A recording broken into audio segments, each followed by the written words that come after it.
Hi guys, welcome back to the channel. We know it's been a while and that you're long overdue an update, so we thought we'd put together a video just to kind of bring you up to speed with what's been going on with the project. So in this video we're going to be giving a sort of oversight and overview of everything from when the last video left off, which was the frames, all the way up till what's happened this last week.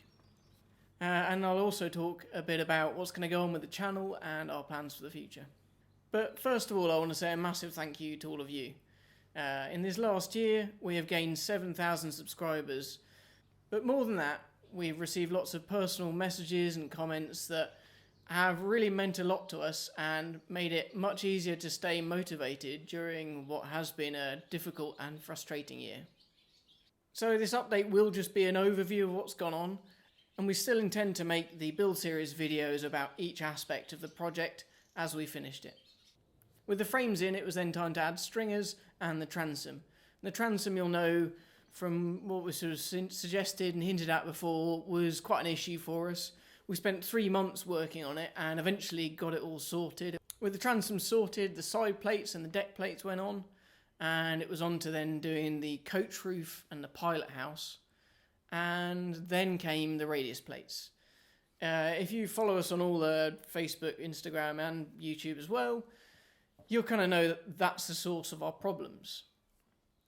The radius plates are the part that kind of make the rounded chine. That's where the side plating meets the bottom plate. And there are 20 of them in total. They're pre-shaped in the factory in Holland and came as part of the kit. The bow end went phenomenally well. Like, each plate fit perfectly in the place it was intended to. There's a bit of cutting of the excess material that's part of the shaping process, but it went very smoothly and we got on with the job very quickly. It's when we got to the back half of the boat that we found there were issues, and basically what had happened, there was too much shape or too little shape, depending on which plate it was, in the longitudinal direction. So sort of up and down in terms of the fit for each frame was good, but there was just the wrong shape along the boat. So we do have a couple of parts that we can't seem to get to fit that well. It's touching at this end and at this end, but in the middle there's quite a gap. Get my hand up inside in between the frame and the plate. So I don't know whether it's just a misshapen part or we've done something a little wrong. And we first discovered this in sort of the middle of May 2018.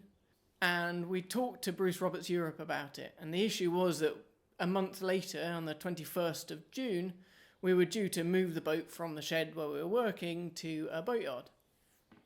So having discussed it with Bruce Roberts Europe, we kind of came to the conclusion that we should do some of the structural welding on the boat and focus on moving it and then figure out, once we'd moved it, what the issues with the radius plates were.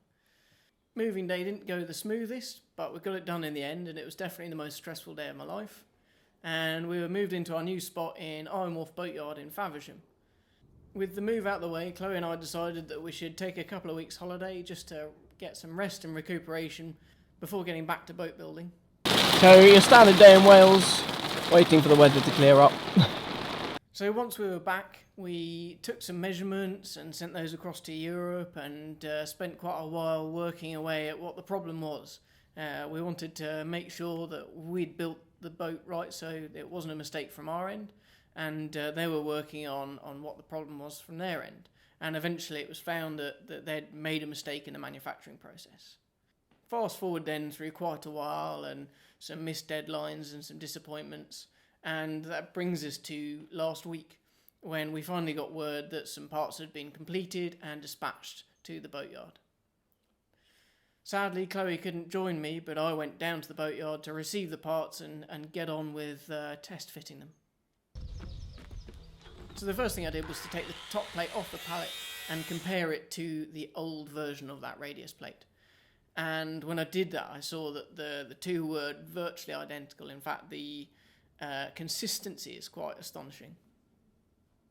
I was feeling a bit disheartened and thinking that wasn't going to fit, but I decided that I should probably test fit it anyway, so I welded on a lifting eye and tried it.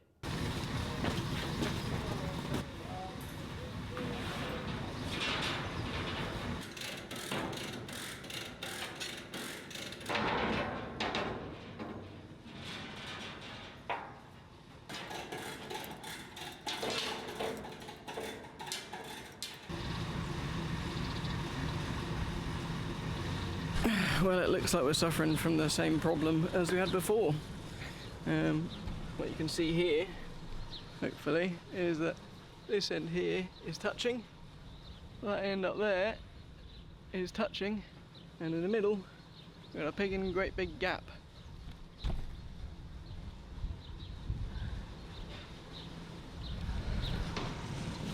It was pretty plain to see as soon as I'd test fit it that we had exactly the same problem as we had before.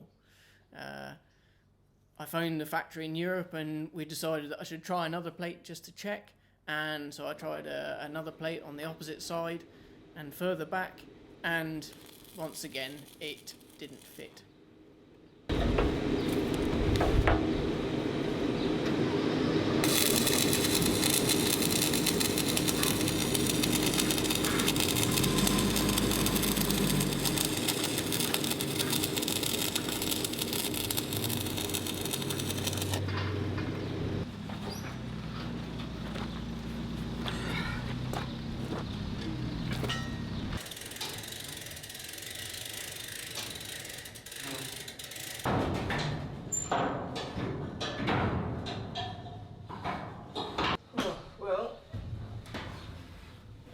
That's a test fit, and I'm going to give you a look now, but I'll tell you now it's not good. So you can see it's attached here, that's just some rolling marks, but look at the gap at the end. No, I don't think that's meant to fit there. And that pretty much brings you up to speed with where we are now. We're still talking to the factory in Holland, and at the moment it's not really plain to us or them what the route forward is. Chloe and I are exploring other potential options for how we can solve this problem, but it leaves us in a pretty uncertain situation.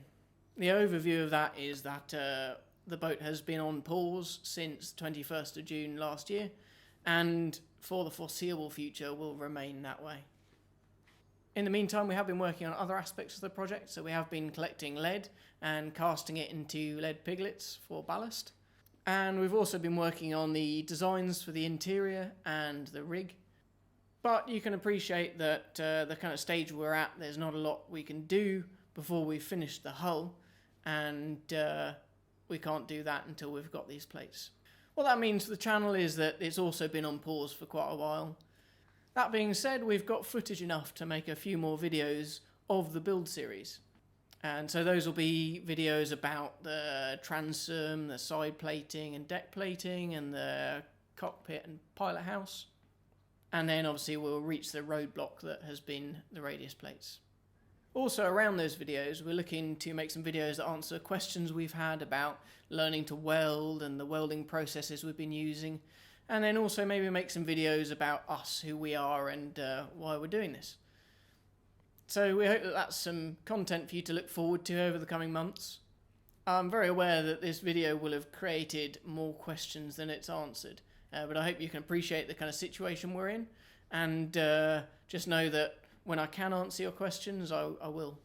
So that's everything for the moment, but we hope to see you on the next video. Thank you very much for watching.